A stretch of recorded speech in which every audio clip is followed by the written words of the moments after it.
Seoul, South Korea, 2021. Jae-sik is a middle-aged man still struggling to survive. He works as the manager of a small, low-level entertainment company. Calling it a company may even be too generous. He does not have a proper office. Most days, he drives around in a van with his remaining staff, trying to find small performance jobs and temporary gigs. But even those chances are rare. One day, he finally manages to book a job for one of his performers, Ji-young. But Ji-young never shows up. At first, Jae-sik only feels annoyed. He is already under pressure, and now his performer is making things worse. Then he receives a call from the police. Ji-young has died after an accident. At the police station, Jae-sik looks at Ji-young's lifeless face. Like any normal person, he feels sadness, but there is also frustration underneath. Not long ago, Ji-young borrowed a large advance payment from him. The money has not been paid back. Now she is gone. Who is supposed to repay the debt? The situation becomes even more complicated when Jae-sik learns that Ji-young's family registry lists only one person, her 7-year-old daughter Eun-hye. No husband, no parents, no other obvious family. Jae-sik's own finances are already a disaster. Now he has no idea where to get the money back. So a crooked idea begins forming in his mind. He goes to Ji-young's home. After knocking and receiving no response, he quietly opens the door and slips inside. He wants to find something valuable, maybe jewelry or anything he can use to cover the debt. But as soon as he enters, he notices something strange. The layout of the room is unusual. The sharp edges of the furniture are all carefully wrapped with cardboard. It looks as if someone is afraid a child may bump into something and get hurt. But Ji-young's daughter is already 7. Does a 7-year-old child still need this level of protection? Jae-sik searches for a while, but finds nothing useful. Thinking about the loan sharks chasing him, he grows anxious. Then Eun-hye walks out of the bathroom. Jae-sik is caught on the spot. In that split second, his brain prepares countless excuses. But Eun-hye does not react. It is as if she cannot see him at all. She walks straight to the table and crawls into the small sleeping space underneath. Jae-sik thinks she is just a little girl. Maybe if he talks nicely, he can get her to reveal where her mother kept valuable things. But Eun-hye does not respond. She simply eats her bread on her own. Only then does Jae-sik notice her empty, unfocused eyes. Something is wrong. He quickly searches Ji-young's phone contacts and, with the small bit of conscience he still has, calls Ji-young's ex-husband. He wants to know what is going on with Eun-hye. He also wants the man to take the child. But the ex-husband's reaction is colder than Jae-sik expected. The moment he hears Ji-young's name, he wants to hang up. He does not want to talk about the child either. There is no money to recover, and Eun-hye has needs Jae-sik does not understand. He crouches on the floor, frustrated, and smokes. The smell of cigarette smoke reaches Eun-hye. Suddenly, she becomes excited. She crawls out from under the table and slaps the floor hard, as if calling him over. Now Jae-sik finally understands. Eun-hye can neither see nor hear. Looking at her, his heart softens for a moment. Almost without thinking, he walks toward her. Eun-hye immediately wraps her arms around his neck. But the moment her hands touch his face, she realizes this is not the familiar face she knows. She becomes terrified and cries out. The noise draws the attention of the landlord outside. Jae-sik has no choice but to open the door. The landlord immediately scolds him, believing he is Eun-hye's father. She accuses him of not taking proper care of his child. But after learning what happened to Ji-young, she begins to pity this father and daughter. Then Jae-sik learns something important. The rent on this room is incredibly low, almost nothing, and the landlord already believes he is Eun-hye's father. That gives him another idea. Why not play along? He can give up his own place, move into Ji-young's room, and use Eun-hye's disability benefits to survive. Jae-sik once borrowed a large amount of high-interest money for an investment, but he lost everything. Now, saving even a little money matters, so he packs his things and moves into Ji-young's home. He also plans to build a connection with Eun-hye so that welfare workers will not notice anything suspicious if they investigate. But Eun-hye is deaf-blind. Her world depends on touch and smell. Jae-sik cannot simply lie to her with words. He has to figure everything out step by step. At lunch, he makes a bowl of spicy mixed noodles for Eun-hye. He hopes food will help win her over.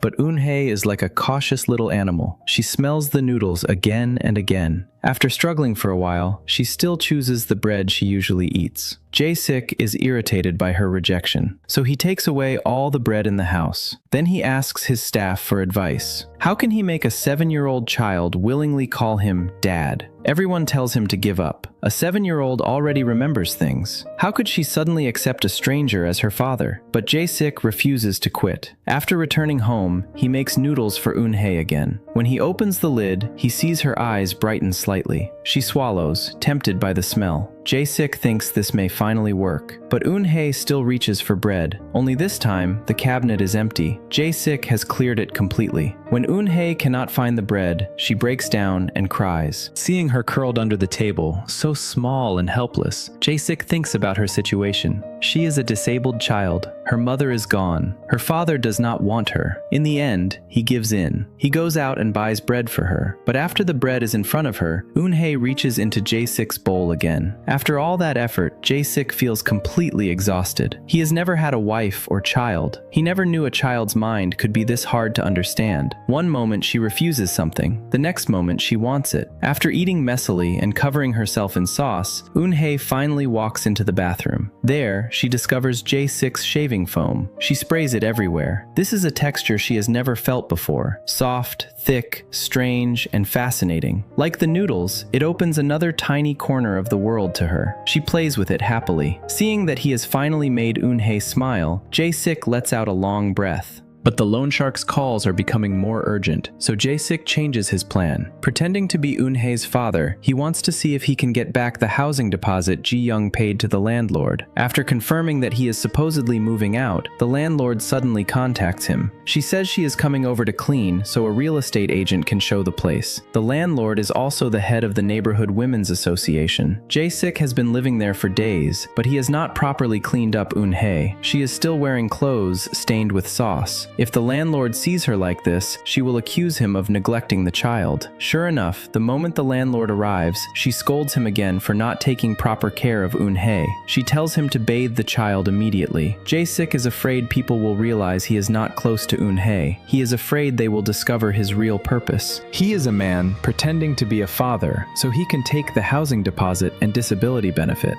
Under everyone's eyes, Jae-sik can only endure the pressure. Using the remaining scent from Ji-young's sweater, he slowly guides Eun-hye out from under the table. But when it comes time for a bath, a new problem appears. Eun-hye screams and refuses to let Jae-sik touch her. The landlord steps in and gently comforts her. Only then does Eun-hye calm down. Even though Eun-hye cannot see or hear, her senses are extremely sharp. If someone tries to force her, she will only move further away. The landlord makes Jae-sik stay and watch. After all, the child has lost her mother. From now on, the landlord says, he is the one who must care for her. As her father, how can he not learn? That night, Eun-hye suddenly develops a high fever. At first, Jae-sik is annoyed because she is restless and making noise while he is sleeping. But once he touches her unusually hot body, all his sleep disappears. He no longer cares whether it is troublesome. He rushes Eun-hye to the hospital. After the doctor's visit, it is already late at night, but Jae-sik does not leave immediately. He worries that Eun-hye is frightened, so he silently carries her on his back and rocks her until she falls asleep. Jae-sik once thought Eun-hye was only a burden, but feeling her warmth against his back, something quiet flows into his heart. The old thoughts begin to fade. Moonlight falls softly over the two of them, creating a warm silhouette. At this moment, Jae-sik feels only pity and tenderness for Eun-hye. He understands that what he is carrying is not just a child, it is a heavy responsibility. Eun-hye is old enough to go to school. Even though she is not his biological child, Jae-sik does not want to delay her future. The next morning, he takes her to a special education school, but the system is not ready for a child like her.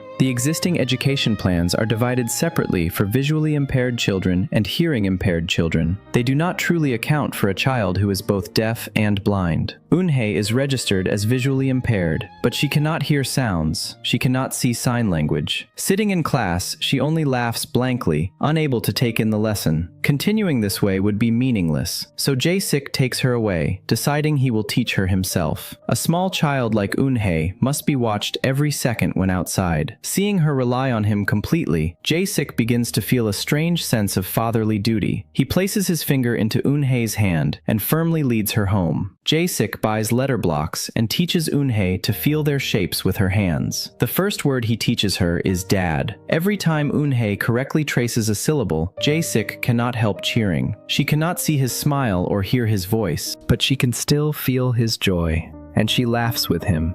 Unfortunately, Eun-hye is a greedy little eater. After learning for only a short time, she is distracted by bread. Jae-sik is full of hope, expecting her to write "dad" in his palm. Instead, she writes "bread." Jae-sik tells himself there is no need to rush. But just then, people from the court arrive. Ji-young had unpaid debts. Now all property under her name will be seized. That means the housing deposit Jae-sik has been thinking about will also be taken. Worse still, the 4 remaining performers in his company leave too. A company he had worked with for a long time cancels their contract. His already terrible financial situation becomes even worse. Jae-sik wanders outside all day, unable to find any solution. When he returns home, he walks past Eun-hye, who has been waiting for him with expectation. He ignores the disappointment that falls over her small face and collapses into sleep. The repayment deadline is close. Jae-sik is called in by the loan shark Chol-jin and humiliated. Chol-jin's mockery hits him like a hammer. Jae-sik is angry, but his eyes also show defeat. Maybe Chol-jin is right. Maybe he really has accomplished nothing. 10 years ago, Jae-sik once confidently said he would open a snack shop, but reality forced him down. He was not smart enough, so he lost his capital. He was not cruel enough, so he could not become someone like Chol-jin who would do anything for money. In the end, he could only drive a van and lower his head to anyone who might give him a little work. After leaving, Jae-sik sits blankly in his vehicle. Then he sees one of the actresses who left his team outside a bar. She is now working under Chol-jin. Seeing Chol-jin drunkenly bothering her, Jae-sik's anger explodes. This man trapped him with high-interest debt. Then he stole his employee and cut off his income. Why does someone this vicious get to live so comfortably? Jae-sik steps forward and knocks Chol-jin down. At the time, he only thinks he has finally released some anger. He does not realize how much trouble this will bring later. After returning home, Jae-sik looks through Ji-young's phone and discovers that Eun-hye has an aunt living in the countryside. The aunt borrowed a lot of money from Ji-young. Jae-sik immediately decides to recover whatever money he can from her. So on a bright morning, he takes Eun-hye and heads for the countryside. As the van moves down the road, the fresh scent of grass and trees slips through the open window and reaches Eun-hye. She does not know what Jae-sik is planning, but after spending these days with him, she can sense that he is someone she can depend on, just like her mother. Feeling the sunlight on her face, Eun-hye smiles brightly, but when Jae-sik reaches the countryside, reality is not so kind. He carries printed missing person notices and runs from one hill to another, asking people if they have seen Eun-hye's aunt. Again and again, the answer is the same. No, no one has seen her. After being rejected countless times, Jae-sik crawls back into the van, exhausted. Then he realizes Eun-hye is missing. His heart nearly stops. A wave of panic takes over his mind. Just when he does not know what to do, a farmer calls out to him. Eun-hye is safe. She is under the farmer's care, happily playing with a little dog. Seeing Eun-hye again, Jae-sik finally breathes. The farmer understands that searching for someone while caring for a child is not easy. He offers Jae-sik a place to rest for a while, but Jae-sik soon learns that the room is not exactly free. He has to pay for it with farm work, fertilizing, digging soil, fixing the roof. Jae-sik works until sunset before he can finally rest. Before bedtime, the farmer even brings a basket of eggs and steamed potatoes, telling them to come for breakfast in the morning. Jae-sik, used to city life, experiences rural life for the first time. Unlike Eun-hye, who curiously smells and touches everything, all he feels is back pain and exhaustion. Just then, his friend calls and asks if he came to the countryside to hide from Chol-jin's revenge. Jae-sik immediately denies it. Meanwhile, Eun-hye tastes one of the steamed potatoes and suddenly becomes excited. She does not understand that people usually do not share food after it has already been in their mouth. She only knows the thing she is eating tastes good, and because Jae-sik has been beside her, she wants him to taste it too. So she spits the potato into her hand and tries to feed it to him. Jae-sik misunderstands. He thinks Eun-hye is misbehaving on purpose. When she keeps trying to put it into his mouth, he gets up and walks outside to take the call. He does not notice Eun-hye behind the door, hurt and whining softly.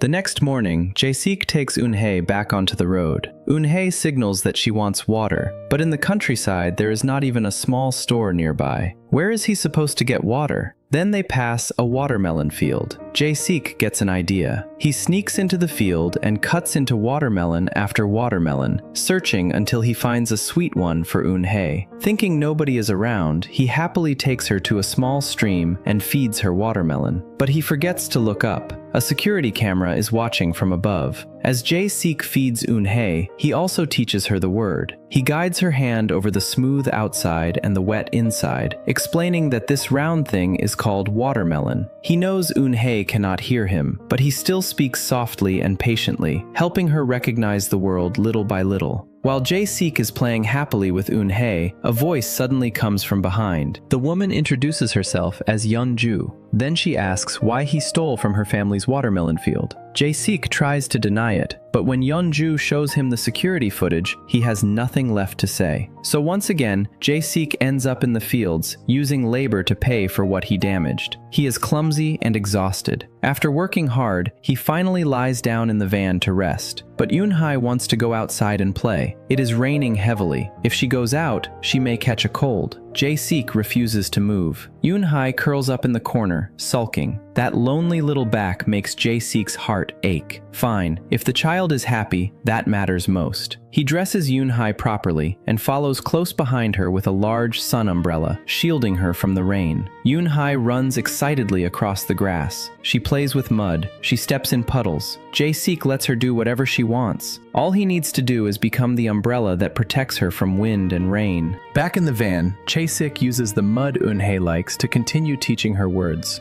Then, Yeonju's father, Shin-il, invites them to his home for a meal. At dinner, Yeonju feeds Eun-hye a piece of braised pork. Eun-hye chews it a few times, then spits it out and tries to put it in Jae-sik's mouth. Jae-sik quickly refuses, but Shin-il laughs kindly. He explains that when his own mother had Alzheimer's disease, she forgot many things, but she never forgot wanting to give her child the best food. Whenever she ate something delicious, she would spit it out and try to feed it to him. If Eun-hye is doing that to Jae-sik, Shin-il says, it must mean she likes him. Jae-sik freezes. Even when it is time to sleep, those words stay in his mind. Looking at this little girl who shares no blood with him, Jae-sik feels as if something has hit his heart. He cannot guarantee the future, but right now, he wants to do everything he can to let Eun-hye have a happy time. The next day, Jae-sik receives bad news. The aunt he came looking for is a fraud. She borrowed money from many people and has already disappeared. There is no chance of getting money from her. His hope collapses again. Since he does not have enough money left, Jae-sik decides to take farm day labor. He returns to Yeonju's home and sees Shin-il acting secretive, hiding something inside a large sauce jar. When Jae-sik greets him, Shin-il looks as if he does not recognize him. After a long pause, he says something strange. Long time no see, but they just ate together the night before. Jae-sik wants to ask what is going on, but Shin-il runs away. Because it is farming season and everyone needs workers, Jae-sik is able to stay. He moves into a room offered by Yeonju's family. Yeonju and the children also bring a small gift for Eun-hye, a newly hatched chick. As Eun-hye touches the fluffy little bird, her face lights up. She smiles so hard she cannot close her mouth. Jae-sik is still in full old father mode. Even while she is playing happily, he does not forget to teach her words. The days in the countryside become some of the happiest memories in Eun-hye's life. Jae-sik takes her close to nature. She learns new smells, new textures, and new objects. Yeonju also cares for her and often brings small cakes. Yeonju records their daily life and edits the videos to share on social media. One day, Yeonju and Jae-sik take Eun-hye out for cake.